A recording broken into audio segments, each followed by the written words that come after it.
Long time haven't met up, yeah. Okay, so today somebody has asked me to speak on this topic about listening deeply and speaking mindfully. All right. So I got to be very careful what I say today. Okay, I think I think most of the time when we look at the Buddhist teachings, we always hear right speech, right? Right speech, which is part of the Eightfold Path. So maybe not much actually mentioned about the listening part, okay? But then if you look at it, right speech is actually what to say. Whereas if we have the right listening, it is give you space on how to say it. So that's why these two are actually quite interlinked, right? So you can't be saying something if you don't listen properly, isn't it? Right? But so maybe it's implied. But it's true that actually you look at the teachings, even the early scriptures, in fact, many of the teachings are actually about speech, right speech. So not so much about the right listening, but yet there are. Actually, there's one in the Book of Six, I think, Book of Six, Sutta 88. It's called the Sususa Sutta. Sususa, very Susa. Sususa Sutta. So in that discourse, Sususa Sutta, you can later Google this. It's AAN 6.88. In that discourse, the Buddha talks about that when we listen, during the Buddha's time, we didn't have words like deep listening. I think this is a very modern term. I think it's Venerable Thich Nhat Hanh who actually used this word deep listening.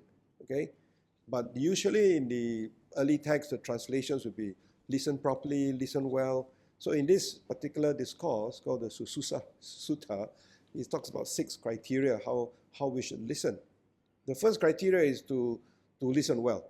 All right, to listen well basically means that we are mindful, we listen with mindfulness. Yeah, but again, as I said, later we will show, mindfulness alone is not enough. All right, so the first one is to listen well, to listen mindfully. He said to listen well. Then the second one is said to listen with all ears. Listen with all ears. That means what kind of attitude do we put in when we listen? All right. So, for example, if someone is speaking, so you listen, you can listen very mindfully. You hear the words, hear the sound. But when you listen with all ears, I think there's an English saying like it's called to hearken. You heard the word to hearken.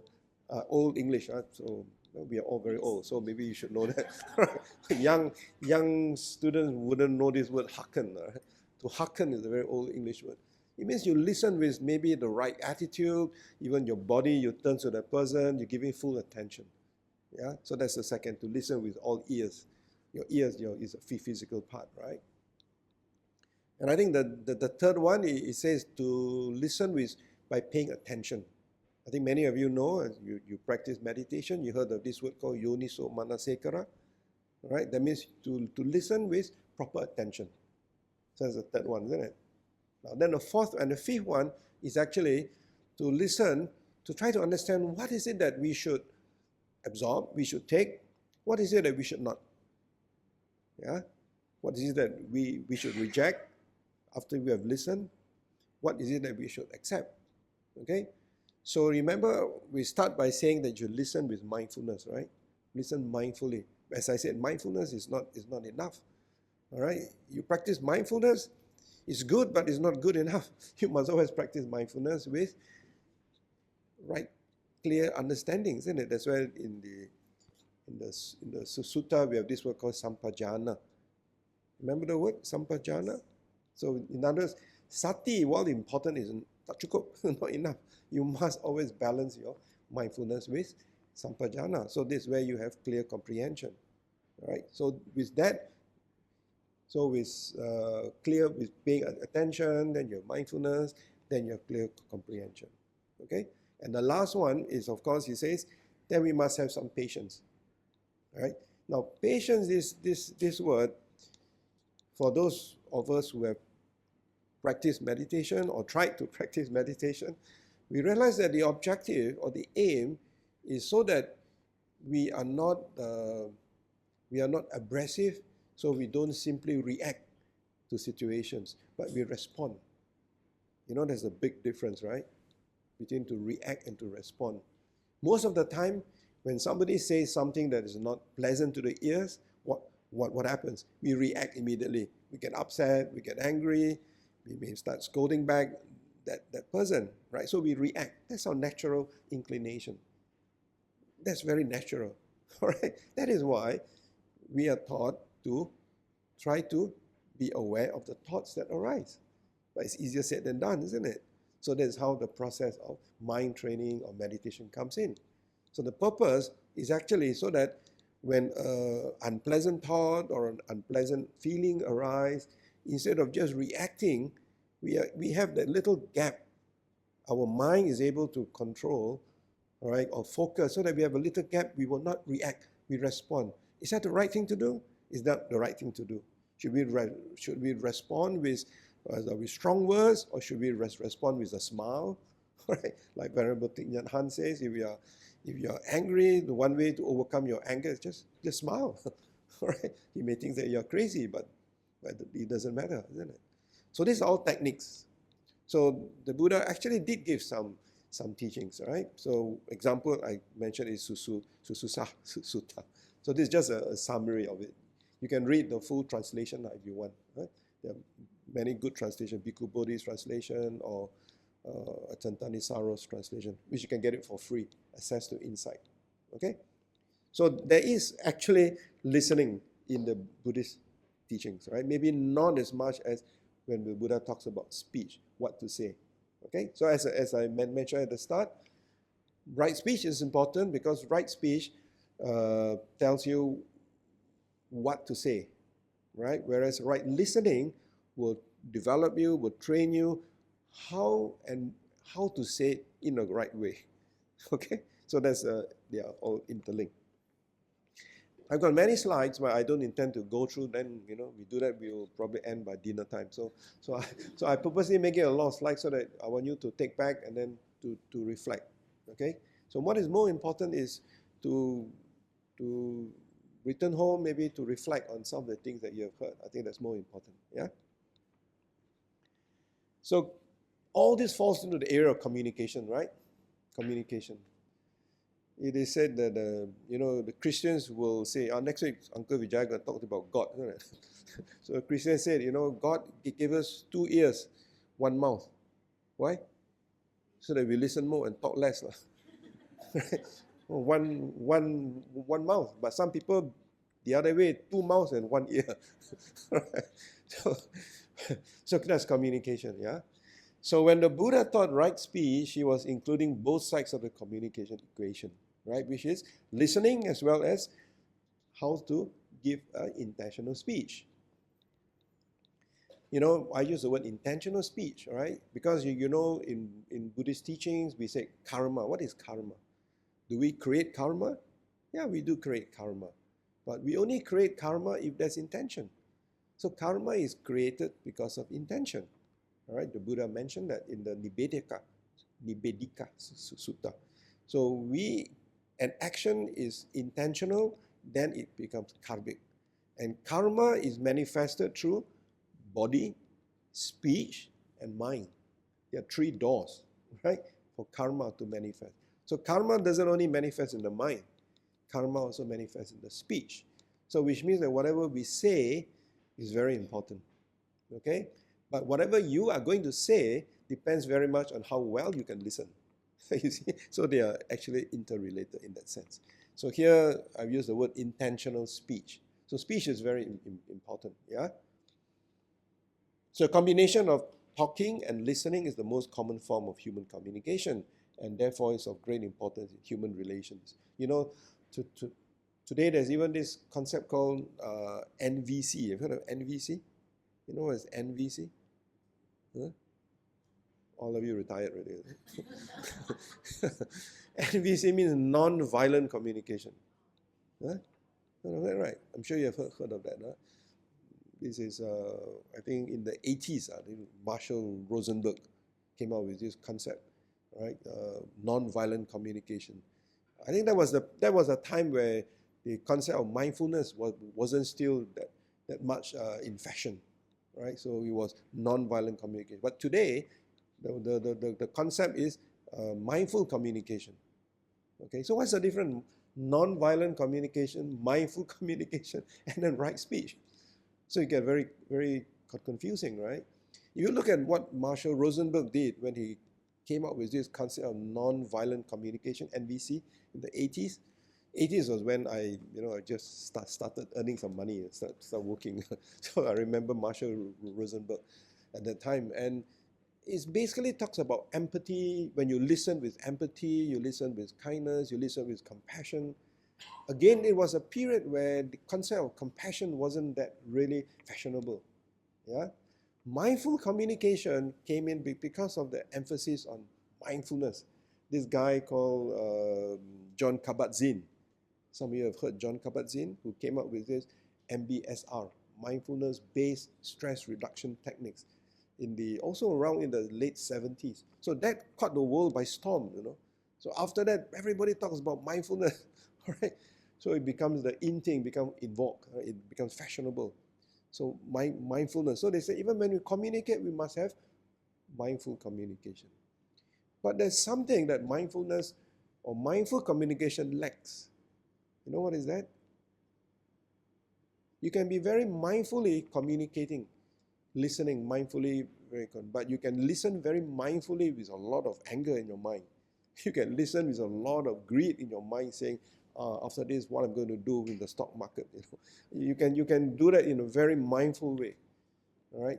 So mindfulness, as I said again, even from the Buddhist perspective, it is quite neutral. Even though, of course, in the Abhidhamma, it is a sobhana, it's a beautiful mental factor. Yeah. But it is very much neutral by itself. All right.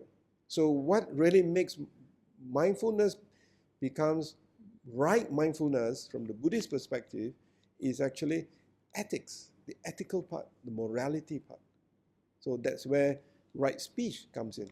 So when you speak, when you have right speech in your mindfulness, then that speech becomes speech which is free from, later we will see speech which is free from deceit, free from lying, free from divisive speech, and so on.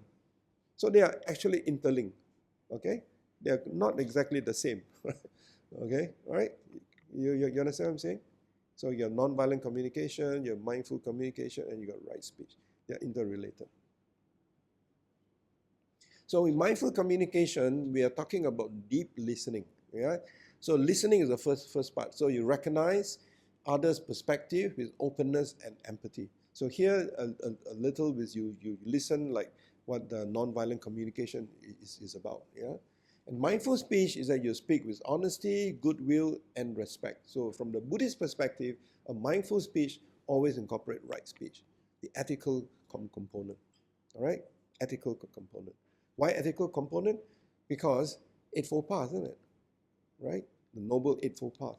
So as Buddhists, nothing is more important to us than the Eightfold Path. Yeah? So mindfulness is just one of the Eightfold Path. Correct? Isn't it? There's only one, So if you said you only practice mindfulness, that's not good enough. Because there's 7 other things you need to practice. All right? So you must always have all the Eightfold Path. And then if you do this, that it results in conflict resolution. Why conflict resolution? Because actually the whole basis of the Buddha's teachings, the Buddha taught for 45 years. The whole basis for his teaching is actually what? To help us overcome our dukkha, isn't it? Our unsatisfactoriness, our suffering, our disharmony, is to help us find peace, find happiness. That's the whole basis. You say that if you were to summarize the Buddha's teachings, it can be encapsulated in 2 lines: suffering and how to overcome suffering, which basically means how can we find happiness. And suffering is an example of conflict, right? Conflict. So conflict resolution. So through compassionate dialogue, rather than force or argument, then you find that we are able to overcome conflict. And the Buddha is actually very skillful in how to answer questions. So deep listening, mindful speech, conflict resolution. So they're all part and parcel of why we need to actually be mindful in the communication.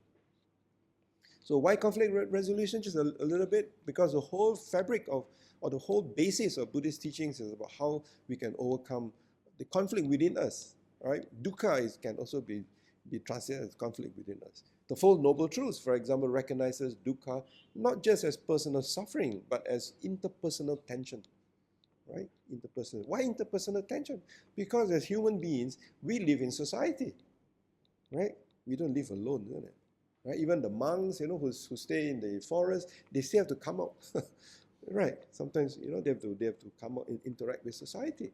And the Buddha actually encourages this fourfold community, right? Monks, nuns, lay male disciple, female lay disciple. And the Buddha says, when this fourfold community, what in the Theravada they call the parisat, when the fourfold community comes in unison, then the Dhamma will progress. But when the fourfold community breaks up, the Dhamma also will break up. So it's very important that when what happens when the fourfold community meets together? You have to communicate, right? Right? You see a monk, you cannot just smile at him and not say anything. You have to say something, right? And then he probably says something back.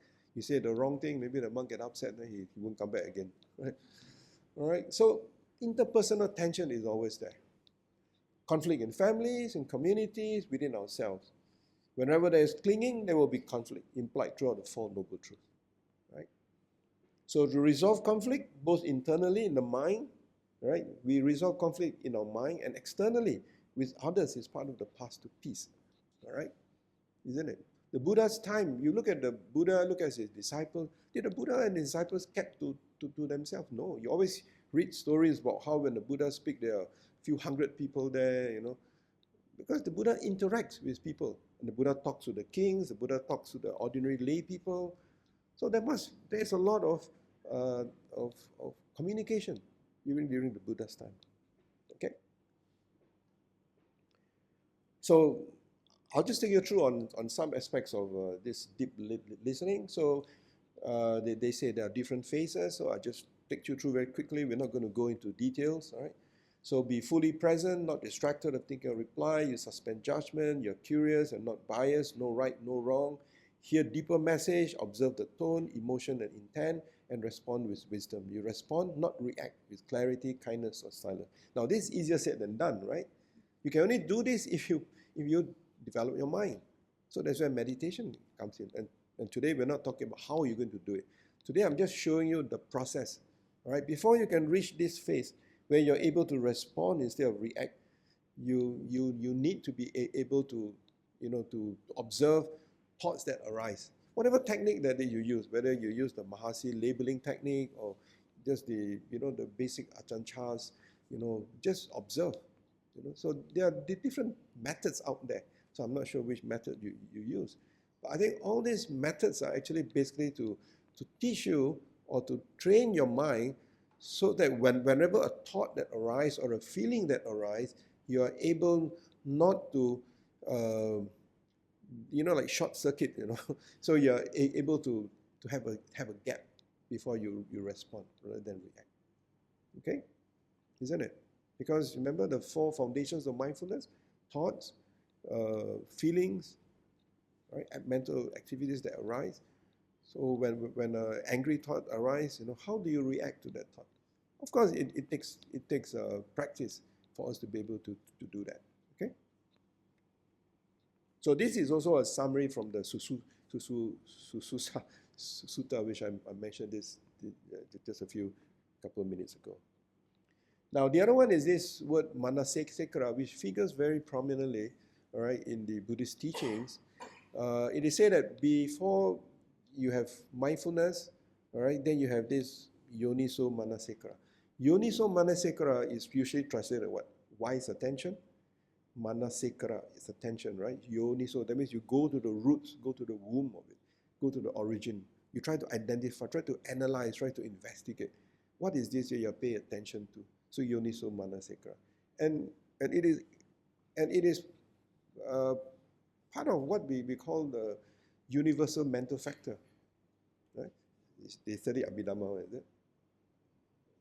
I thought you mentioned in the Abhidhamma there's this seven universals. Yes. So Manasekara is always there, correct? So it's always there when a thought arises. So how do we cultivate that? Right? When you cultivate that, then mindfulness can be more anchored on. And then after that, you have your wise knowing, sampajana. So in conflict, wise attention while listening helps bring forth calm, investigation, effort, and equanimity. So the mental states needed for peaceful resolution. So each one of it is a step. All right, but again, I'm just highlighting this the process. So all this requires us to cultivate our mind, isn't it? Before that, so for us to understand that. All right. So there is, for example, there's calmness, there's investigation, and then you put into effort, and then there is always coming back to balance. Right? So the mental states needed. So these are the various mental states. So when we have wise attention, when we cultivate wise attention, we are actually ensuring that while we listen with wise attention, then we hope that all these things will develop.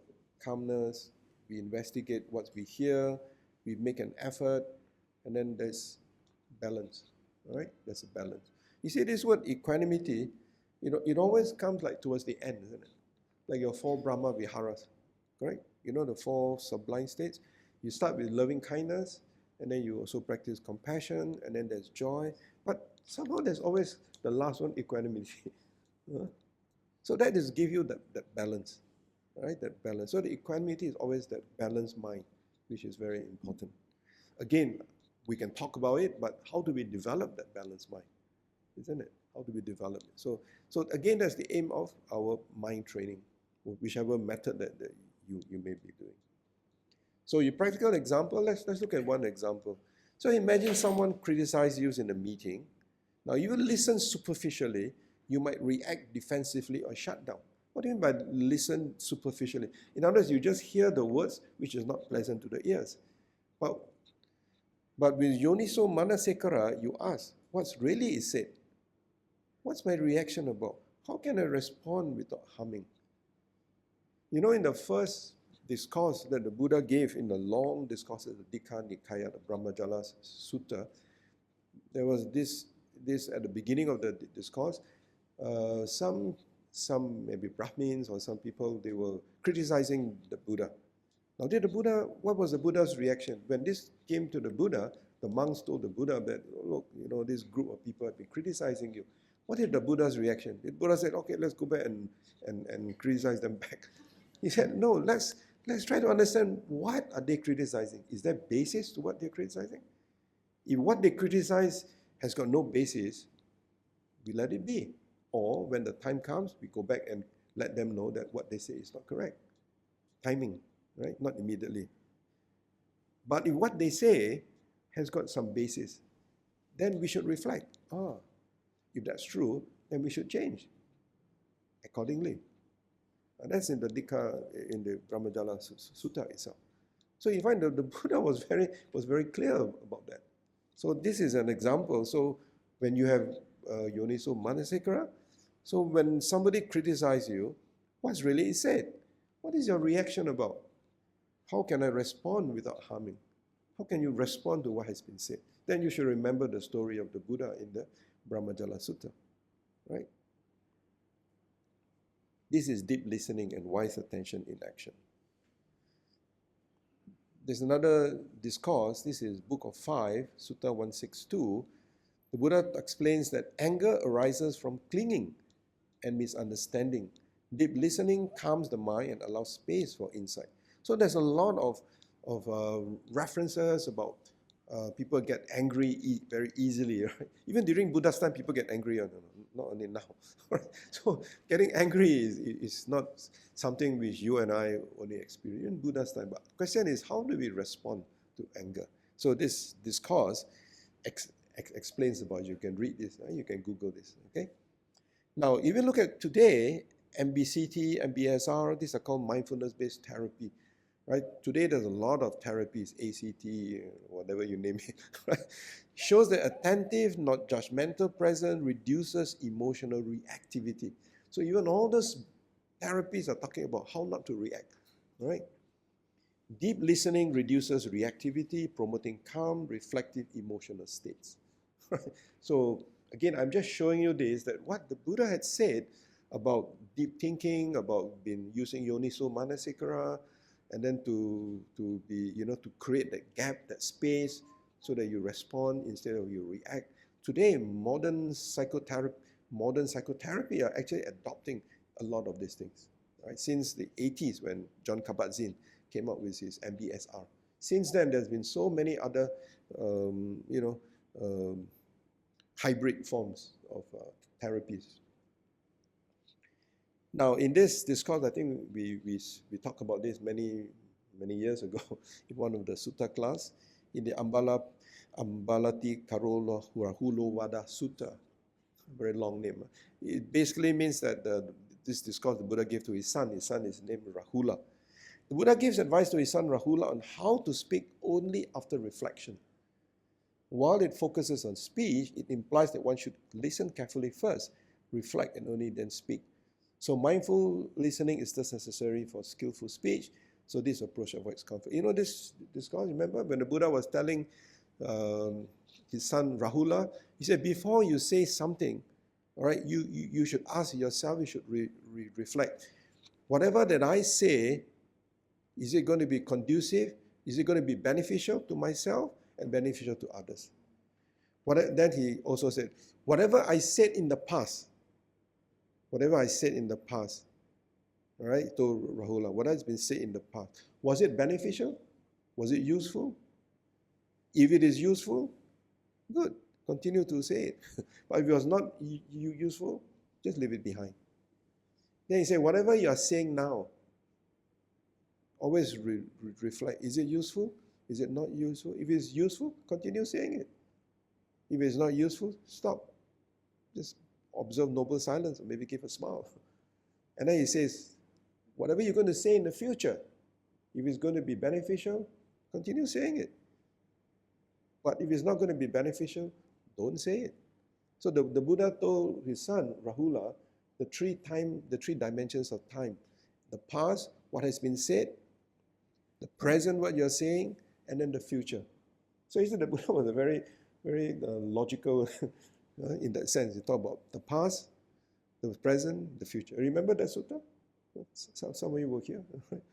So that is the Ambalati Karu Rahula Vada Sutta. Very long name. Just remember Rahula. But then there are many Rahula Suttas, you know. So there are many Rahula Suttas. So this is if you want to look the details about this, about the Buddha telling his son, what you said or do in the past, the present, future, that is the name of that discourse. All right, so I think I mentioned to you just now, Marshall Rosenberg teaches that emphatic listening, the first step before speaking. So only after fully understanding the other person's feelings and needs should one express one's own. So this is very similar to what the Buddha told Rahula, isn't it? The Buddha said this 2,600 years ago. All right, Marshall Rosenberg only said that in 1980s when I started working, right? So a lot of these things have been there. Now listen wisely. Isn't that what the Buddha in the Kalama Sutta says? The Buddha tells us to listen deeply and then apply wise attention, yoniso manasikara, rather than blindly accepting or rejecting. Remember you remember Kalama Sutta? Everybody knows, right? There are 10 things in it in the Kalama Sutta. Do not go by hearsay, do not go by logic, do not go by tradition, do not go by blah, blah, blah, and so on. 10 things. Buddha said, just because I say, don't accept it. The Buddha said, even I, as the Buddha said it, don't accept it. Just find out for yourself, reflect for yourself. Can you think of, or can you find another religious teacher in the world who actually tells you that you can even don't have to trust what he or she said? Can you come across one other than the Buddha? Buddha said, even what I said, you have every right to question. Did any other religious teacher say that you have a right to question what they say? You don't know, you ask ChatGPT or ask, what is that one? Dipsik. No, Dipsik. So Kalama Sutta. So listen wisely. Now we all know Kalama Sutta. I'm just highlighting to you that actually the Buddha's teaching is very consistent. So depending which angle you want to look at his teachings, you can find all these examples. So, and if you look at today, modern neuroscience shows that emphatic listening activates areas of the brain involved in emotional resonance. Now, I'm not a neuroscience guy, so I don't know the details, but these are just some of the things that I just highlight to you so that you can actually find out research. Okay. Now, patience. Remember, I told you the Sutta. The last thing is that you need a little kind of patience. Patience is actually important. Yeah? Sakka, king of the Devas, asked the Buddha how to deal with anger. The Buddha replies, one who listens patiently without jumping to conclusions, without anger, without contempt. This one can extinguish anger like water on fire. Right? So this is the Buddha's advice to Sakka in the Sakka Sutta. So this is that direct teaching. So patient, mindful listening cools anger and prevents conflict escalation. Right? So it is said that if you are angry, never make a decision. Don't ever make a decision when you're angry, isn't it? Right? So because that the decision may not turn out well. So if you're very angry, it's always important to let the anger cool down. Right? And in Buddhist terminology, anger is like fire. Right? It's like fire. So and fire burns. Right? So it's not good. So anger, and in the Buddhist teaching, especially in the later schools like in the Mahayana, if you read the texts like the Bodhicaya Vatara Shantideva, he says that your whole life you practice all the good things. Just one incidence of anger will wipe out all the good deeds that you have done. You can say that's an exaggeration, but just to highlight how dangerous anger is. Yeah. Okay. So it is said you compare anger and greed. Of course, both are unwholesome, but anger is even more dangerous than greed. Right. So anger can really burn down everything. Right. So in later traditions, Bodhicaya Tara is not you cannot find that in the Pali tradition, but it's the later Mahayana text, right? Shantideva. So listening without judgment, you heard of Carl Rogers, very well-known American psychologist last century. He emphasized unconditional positive regard and non-judgmental presence in his person-centered therapy, so people-centered therapy. So active listening involves being fully present, showing empathy, and withholding judgment, which fosters trust and de-escalates tension. So this is what empathy, it has of late have become a very important keyword. Right. Since I'm sure you heard of Daniel Goleman, right? Daniel Goleman, who talks about EQ. Since Daniel Goleman came up with this concept of EQ, so EQ has now sort of become part and parcel of anything that the Buddha is trying to talk about. In the Buddha's time, the word EQ, I don't think the Buddha used the word EQ during the Buddha's time. He uses the word compassion, kindness, right? But today, EQ or empathy is very much interlinked with all those things. Yeah. So similarly, Buddhism emphasizes non-reactive, calm listening as key to transforming anger and defensiveness. You see, the key word here is transforming anger. There's another word in English, it's called suppressing anger. Right? So in Buddhist teachings, do we suppress anger or we transform anger? When you suppress anger, it means that when you suppress something, what happens? You push it down. Does it go away? It doesn't go away. All right. So suppression doesn't help in the long term. Suppression may be helpful in the short term, very short term. All right. Like they say, you treat the symptoms. Right? You always get headache or giddy. You take Panadol. I think that only cures the symptoms, right? But you don't know what's behind that. Maybe you got cancer of the brain or something, right? So that is the ultimate one. So it's very important for us to understand suppression. Transforming is when you look at anger, you recognize anger as a mental factor. When we do the 4 foundations of mindfulness, You got body contemplation, feeling contemplation. You also got conscious mind contemplation, and then you've got anger, you've got greed, right? Even the hindrances, right? The 5 hindrances. So anger, we recognize that there is anger, it arises, but how do we transform that anger, that energy of anger, into something positive? Yeah. So again, in the other traditions, especially like Tibetan tradition, they like to use the word transforming the mind. Why? Because they are actually basically talking about transforming, changing all our negative energies into something positive, right? So that is why Daniel Goleman, together with the Dalai Lama, talks about healing emotions, healing, H-E-A-L, healing. That means you transform negative emotions like greed, hatred, delusion, pride, jealousies. You transform them into positive emotions. There's a book called Transforming the Mind, isn't it? Positive emotions. So a lot of new thinking in psychology, especially in neuroscience, says that actually what is key is to transform anger, not to suppress. Yeah. So I just want to highlight this keyword. Right? Of course, it's in English, but I hope you understand the difference between suppressing anger. That means just push it down, right? And transforming is when we recognize that we have anger, right? And the question is, how do we make that anger smaller and not bigger? Okay? It's different from denying that. Now, the Buddha also advised the king. You see, the Buddha communicates not just with the monks. The Buddha communicates with the rulers. He describes the qualities of a good ruler and of those who maintain harmony in the Sangha. They listen to each other respectfully without interrupting, and they speak in turn with mindfulness and care. So interrupting. So most of the time we like to interrupt. Before the person can finish, we interrupt him. Sometimes you listen to conversation, someone say, hey, can you let me finish what I'm saying? Right? Are you guilty of that? We are, isn't it? So before the person can finish saying, you already tell the guy, hey, look, listen to what I have to say, because you don't want to listen to him anymore. Okay? So interrupting. Okay?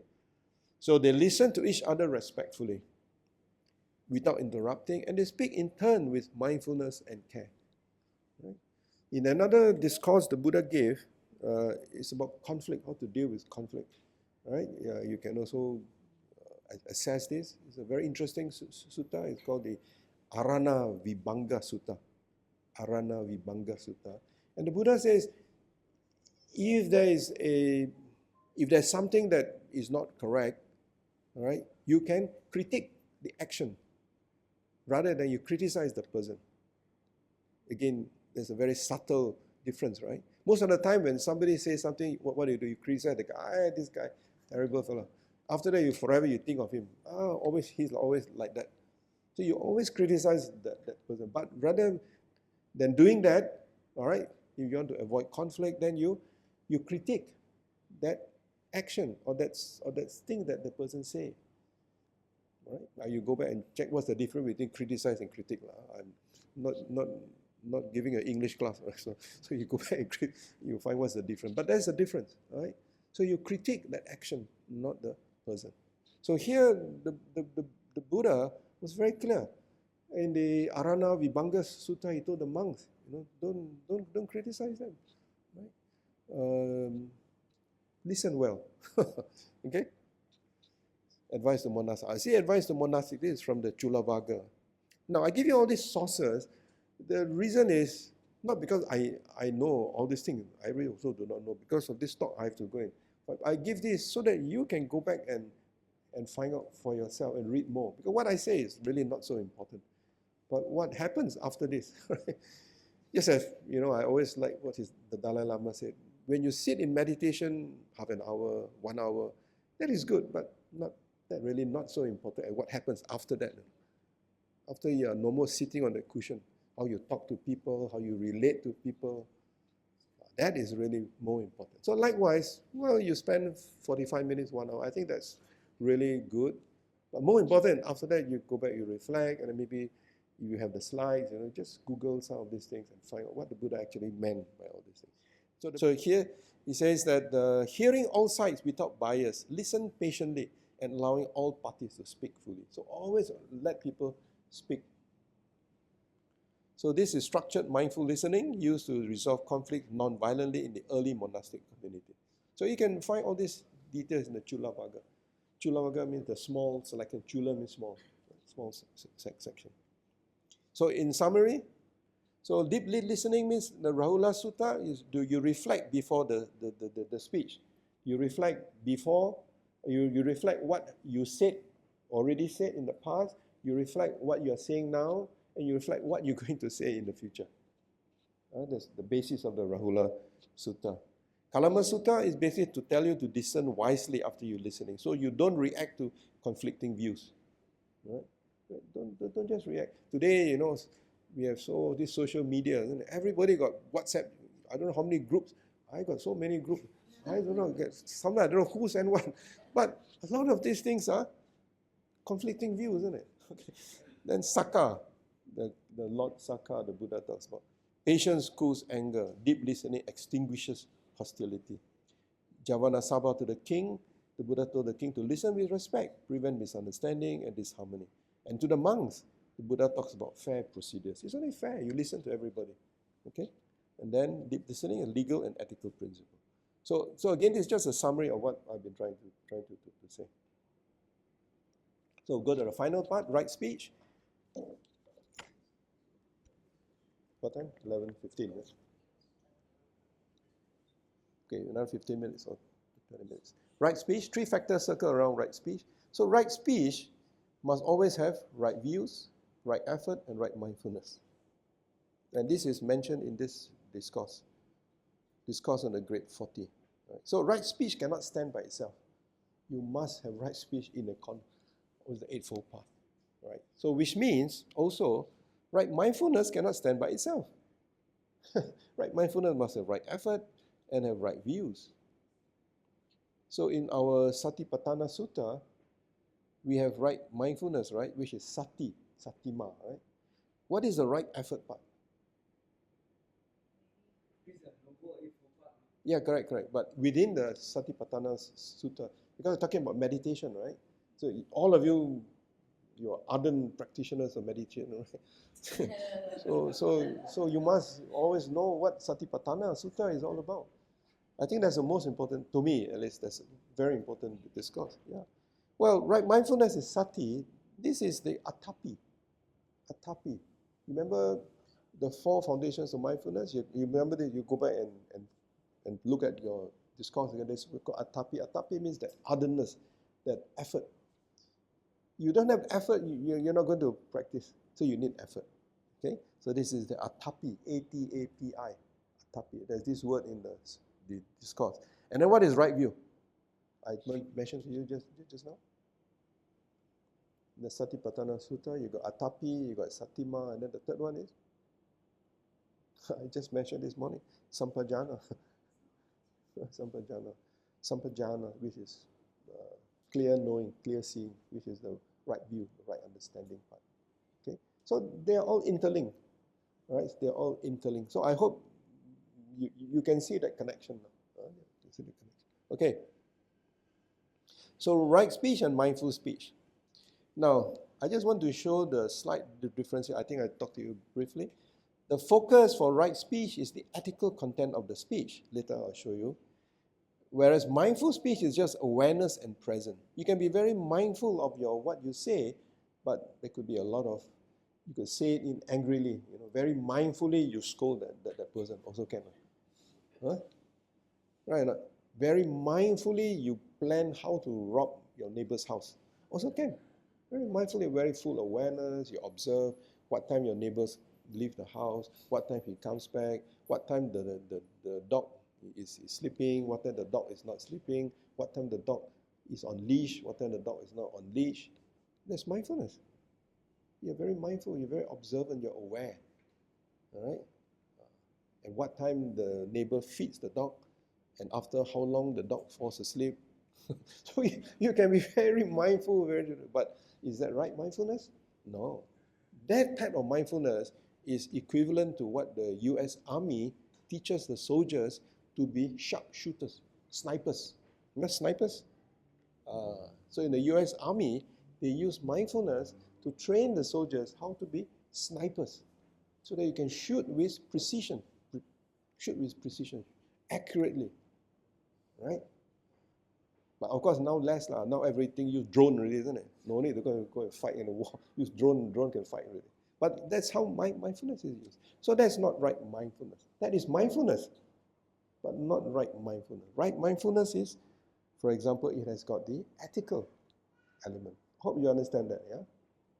So, right speech is based on moral discipline, whereas mindful speech is just, mindful speech will be based on mindfulness, so you must have sati and wisdom. So the result is, reduces harm, builds harmony, prevents reactivity, cultivating. So when both are combined, then it becomes part of the Eightfold Path. So you need both, okay?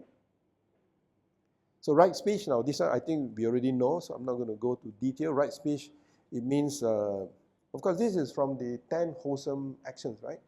Because this morning when we recite the 5 precepts, we only said the musavada only, right?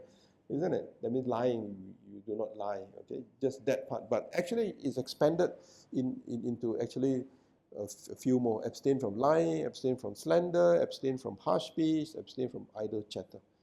So these are very interesting. Sampa palapa. Like you talk sampa like that. Talk rubbish. Talk rubbish. Rubbish in Hokkien is sampa. Malay is also sampa. So you remember this one? Sampa palapa. Sampa. After all, Malay word come from Sanskrit. Pali. Huh? Good old people. Can remember better, is it? You mean good for the mind? Is it proven? Is it? Yeah, but talk about what? That one is not talking sampa. That's not talking sampa. Actually, you look at the explanation. We don't have time to go into that. But what actually means is the gossiping. Always the intention. The intention is always like, it's always either rooted in greed or anger. You know, sometimes we gossip bad things about the other person. You normally gossip about a person when the person is not there, right? Would you gossip about somebody when that somebody is in front of you? No. So which means that most likely is not true. Right? It's not true. So if it's not true, why? You know, and remember, the older that you get, the nearer you are to the last thought moment. You know, so your last thought moment, you want it to be one filled with good thoughts, good vibes. You know, not talking sampa. You know, you don't want that to happen. So very, very important. Right?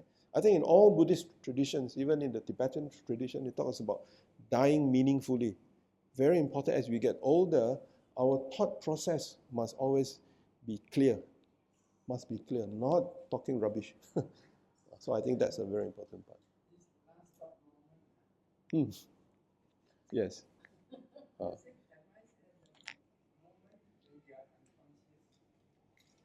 Well, you could be semi-conscious. You could be conscious.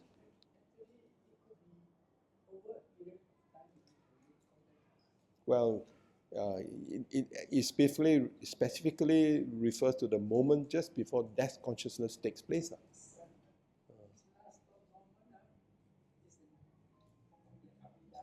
Yeah, it's not in the suttas.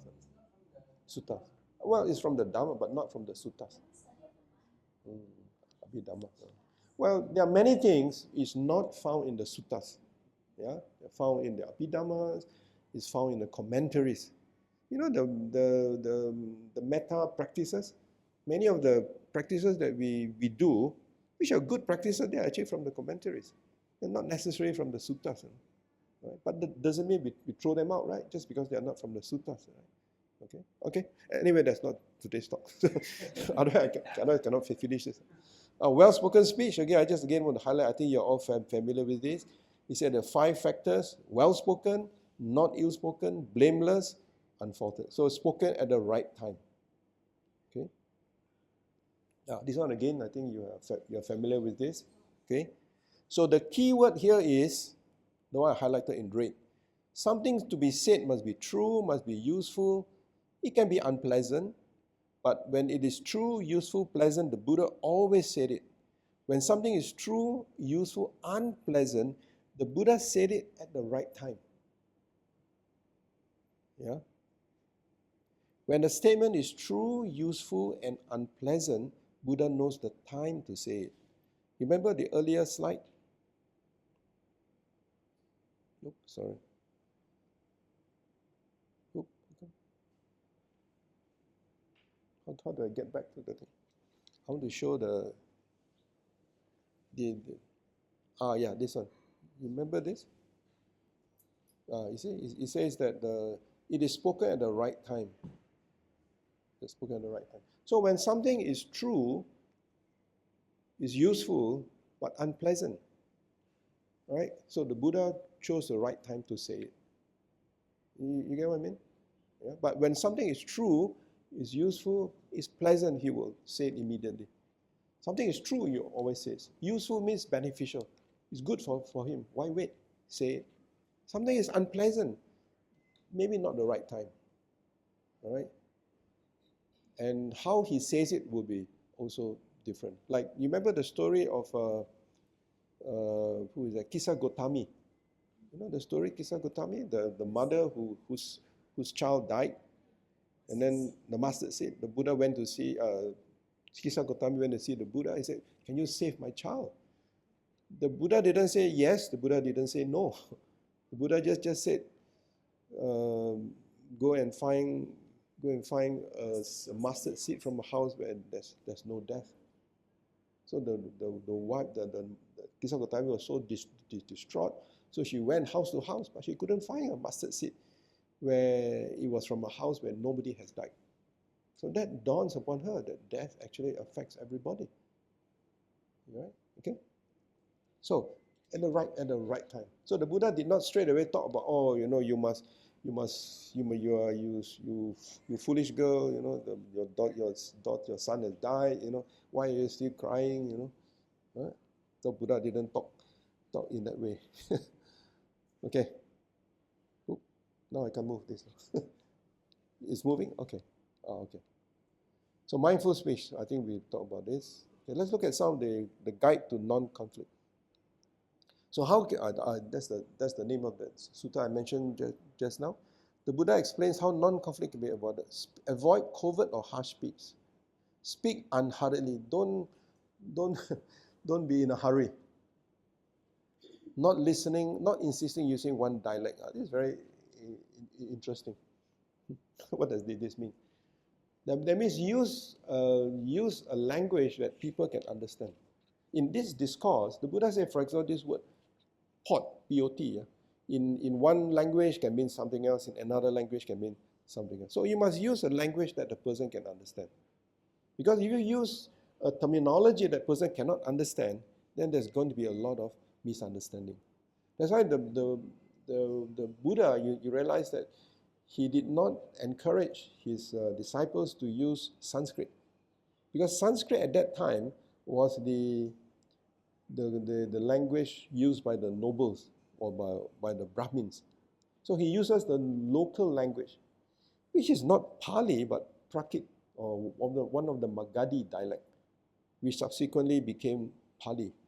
Right? Okay? So refrain from gossip or harsh speech. Okay? So even in this, talks about that. Right? So 5-step approach. So first I pause and breathe before speaking. This is Thich Nhat Hanh's famous advice. You know. What am I feeling? Am I tense? Am I angry? Am I anxious? Ask, is it true? Is it kind? Is it useful? You know this, you heard of this Rumi, R-U-M-I. You heard of this person, Rumi? He's a Persian, I think like in the 13th century. Every time Buddhists will quote him, he's a Muslim, he's a Sufi, you know. So some of the Buddhists, they like to say Rumi is an honorary Buddhist. Because the Buddhists like to quote him. Like he will say, before you say something, ask yourself, is it a fact? Is it true? Is it necessary? Is it kind? And that's what Rumi said, R-U-M-I. You can Google who this person is. He's a Persian. In Islam, there's a group called the Sufis, S-U-F-I. Have you heard of it? Never heard of it. Sufi, S-U-F-I. You go to Turkey or countries, they have this dancing, tour, what they call it? Dancing, I can't remember that. No, not ballet dancing. My goodness. No, this is the, I can't, no, it's a Sufi. It's a Sufi. The dancing Sufis, they call it. They dance in circles. You can Google that later. Okay? So is it true? Is it kind? Is it useful? You prevent gossip, scarcism, harsh truths, ego. Choose the right time. That's what the Buddha says. Always whatever we say, the right time. Okay? The truth is the truth, but you have to find the right time to say the truth. Like, the common example, you go to your friend's wedding party, the bride and groom comes, wish you, and then you say, oh, do you know that even marriage is impermanent? I mean, is that the right time? I mean, it's true that, yeah, of course. The late Chief Venerable used to say, first, before, first you have engagement ring, then you got wedding ring, suffering. So, but do you make those kind of jokes, in your friends' wedding?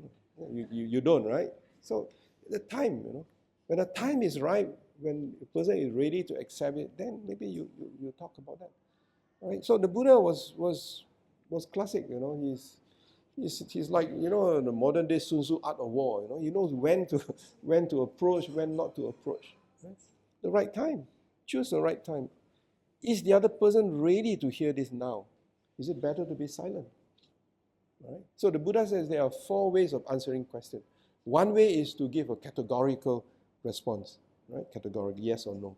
The other way is to ask a counter question. The third one is to analyze the question. And the fourth one is what? What is the fourth way? Don't answer, be silent. Be quiet. Right? Be quiet. But most of the time we like to choose the fourth one because we have no answer. All right. Choose the right time, yeah? So speak clearly, calmly, and gently. Clearly, calmly, and gently. Listen as you speak. So remember back to our first point about listening. So pay attention to how your words land in the other person's. Are they confused or hurt? Pause and check in. So the tone of our voice will also give way. Whether you are truthful, you are kind, you are sincere, or you are a fake. Isn't it? You can be a fake, right? From the way that you talk. So those are very important. Sometimes also has got to do with your body postures, gestures, your postures, body language. Yeah? So daily practice, before meetings or conversations, set the tone. May I speak truthfully and helpfully? When triggered, silently repeat, pause, breathe, speak kindly. After a difficult conversation, reflect. Did I speak from metta or ego? So again, I'm just giving you this 3. It's something for us to reflect, for us to think about. Right? It's not to criticize anybody. We are all in our different stage of development. So I think all these are just guides for us to develop. Okay, so the summary is, you give feedback, so you speak truth. So this one is, I've given you the sources here. Right? So receiving, stay open and curious, respond without anger, emotional support, offer presence, speak with metta. We all know about importance of loving kindness. High pressure talk, stay calm, acknowledge others, respectful communication. Like when you are in a business talk, something can be very high pressure, isn't it? Right? Disagreement, offer another view respectfully, non-reactive clarity. Right? Sometimes it's cultural. Sometimes it's cultural.